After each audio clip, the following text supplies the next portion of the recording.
এখানে ইসরায়েলের হাইফায় একটি তেল শোধনাগারে আগুন লাগার দৃশ্য দেখা যাচ্ছে। ইসরায়েলের জ্বালানি মন্ত্রণালয়ের মতে ইরানের হামলায় গুরুত্বপূর্ণ কোনো ক্ষতি হয়নি। ইরানের পররাষ্ট্রমন্ত্রী সতর্ক করে বলেছেন, তাদের অবকাঠামোর উপর আরও হামলা হলে তেহরান কোনো সংযম ছাড়াই প্রতিক্রিয়া জানাবে।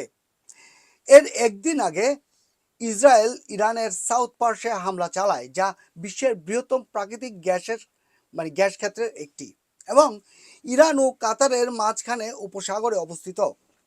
গত রাতে ইরান কাতারের রাস লাফান জ্বালানি কমপ্লেক্সে হামলা চালায়। কাতারের প্রধানমন্ত্রী এই হামলাকে ইরানিদের একটি অত্যন্ত বিপজ্জনক উস্কানি বৃদ্ধি হিসেবে নিন্দা করেছেন।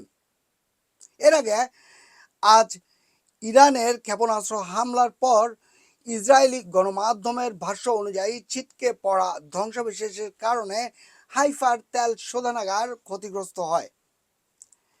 বিবিসির নিরাপত্তা সংবাদদাতা ফ্রাঙ্ক গার্ডনার বলেন, জ্বালানি খাতে এই ধরনের হামলা ঠিক সেই রকম উত্তেজনা বৃদ্ধি করে যেটা উপসাগরীয় আরব দেশগুলো আশঙ্কা করছিল।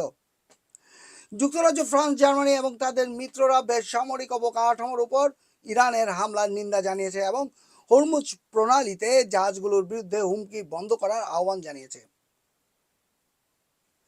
এই গুরুত্বপূর্ণ জ্বালানি পরিবহন পথ হরমুজ প্রণালীতে জাহাজ চলাচল প্রায় বন্ধ হয়ে গেছে।